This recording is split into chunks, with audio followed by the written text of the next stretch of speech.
할머니 돌봄의 선물이라. 앞서 언급했듯이 인간을 제외한 대부분의 영장류는 폐경을 경험하지 않는다. 인간과 침팬지는 40대에 출산할 수도 있지만 예컨대 야생 침팬지는 그 나이대에 이르면 약해지고 노쇠에서 50대까지 사는 일이 드물다. 보노보와 고릴라, 오랑우탄은 더 오래 산다. 그들은 상대적으로 50대 초반과 중반, 후반까지 살 수 있지만 자연 환경에서는 그 나이를 넘겨 사는 일이 드물다. 물론 야생에서 살아가는 영장류와의 수면과 의술 및 믿을 만한 음식 공급을 포함한 현대적인 편리함 속에 살아가는 인간의 수명을 비교하는 것은 사과를 오렌지와 비교하는 것처럼 보일 것이다. 그러나 과학자들이 오늘날까지 남아있는 수렵 채집인 부족들, 수천 년 전과 똑같은 방식으로 살아가는 동아프리카 하드자족 같은 사람들의 기대 수명을 살펴본 결과 인구의 약 75%가 45세를 넘기고 50대가 60대까지 살았음을 확인했다. 그들의 기대 수명이 현대 서구인들보다 짧은 것은 사실이지만 3분의 1 이상의 하드자족 여성들은 가임력이 끝난 이후에도 오래 살면서 완경에 접어들어 많은 경우에 할머니가 되었다. 과학자들은 내가 앞에서 잠시 언급했던 할머니 가설, 즉 번식 가능한 연령을 넘어 살아가는 여성들이 다음 세대 양육을 도움으로써 종의 생존에 기여한다는 가설 같은 장수의 진화론적인 측면을 조사하기 위해 하드자족을 비롯해서 아체족과 쿵족 등 몇 안 되는 다른 부족들을 연구했다. 나이든 여성들이 집안에서 어느 정도까지 자식들의 양육을 도울 수 있다면 더 많은 자손이 생기거나 스스로 번식할 수 있는 성인에게까지 생겨나는 자손들이 더 많아져서 자신의 유전적인 유산의 일부인 훌륭한 유전자와 함께 더 많은 후손들이 이어질 것이다. 할머니가 곁에서 어린아이들을 돌봐주는 동안에 어머니는 새로운 임신을 유지하고 이어서 신생아 키우기에 집중할 수 있을 것이다. 조선시대의 할머니가 맡았을 진짜 임무는 저들때였지만 스스로 사냥과 채집에 나설 만큼 나이를 먹지는 못한 아이들을 먹여 살리는 일이었을 가능성이 크다. 과학자들은 현대를 살아가는 하드자족의 경험이 과거 조상들의 삶을 반영하고 있다고 믿는다. 하드자족은 덩이, 뿌리, 식물에서 영양분을 섭취하는데 이 식물은 대체로 메마른 돌투성이 땅에 깊숙이 파묻혀 있는 질긴 뿌리 채소다. 아이도 딸기나 부드러운 열매를 따먹을 수 있지만 단단한 땅에서 덩이 뿌리를 캐내는 것은 도구를 사용할 줄 아는 더 크고 힘센 사람만 가능하므로 바로 그 일이 시간 많은 할머니들에게 주어진 임무였다. 하드자족 남성들과 사내 아이들이 사냥으로 잡은 고기와 잘라낸 벌집, 나무 밑동에서 따낸 또 다른 귀중한 먹거리 자원을 구해 집으로 돌아오는 동안에 여성 노인들은 딸의 가족을 위해서 덩이 뿌리를 찾아서 먹거리 공급을 대체하는 것으로 알려져 있다.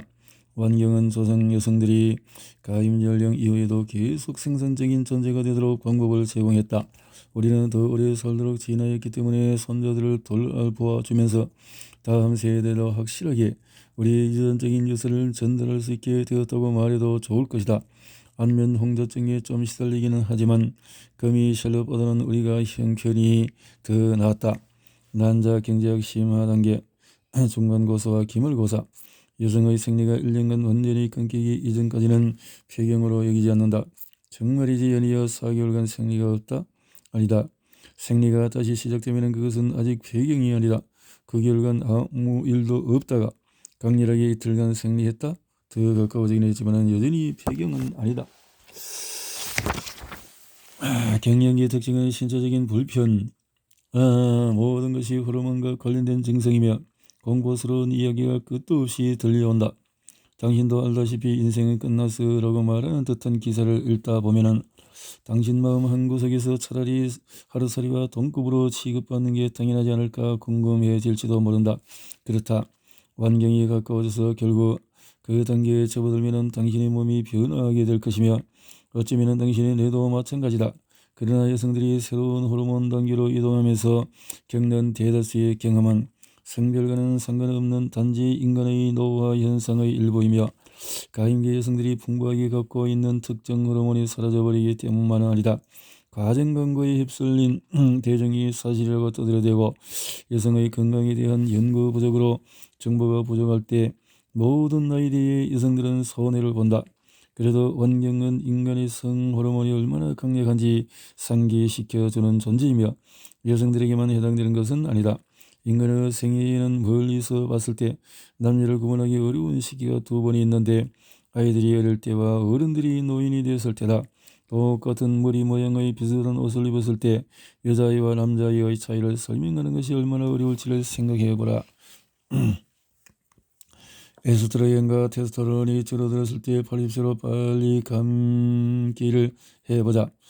얼굴 생김새는 덜 여성스럽거나 덜 남성스럽게 보일 것이고 사춘기 이전처럼 목소리도 더욱 구분하기 어려워질지 모른다. 어린 시절과 노년은 뭔가 공통적인 것이 있다. 성호르몬의 결핍이다.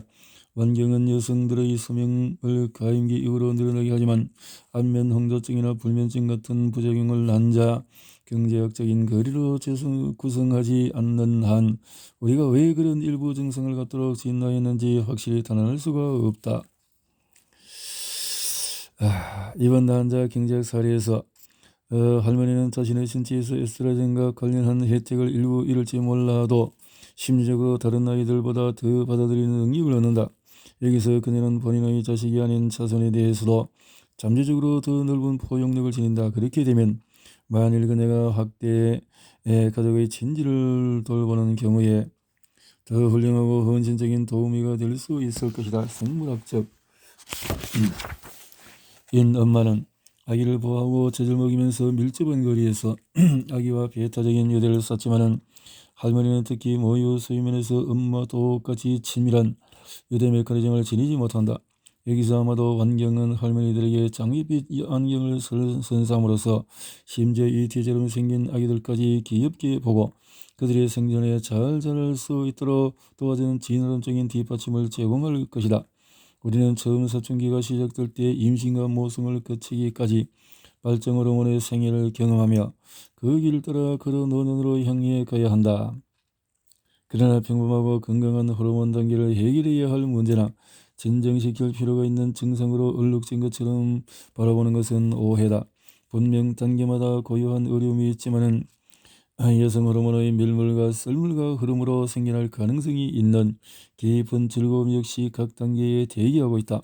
앞으로 알게 되겠지만 사실 자연스러운 주기에 우리가 너무 많이 개입하면 우리가 여성으로서 인생을 잘 헤쳐나가도록 도와주는 호르몬의 역할을 방해하고 우리의 호르몬 지능을 부정하는 꼴이 된다.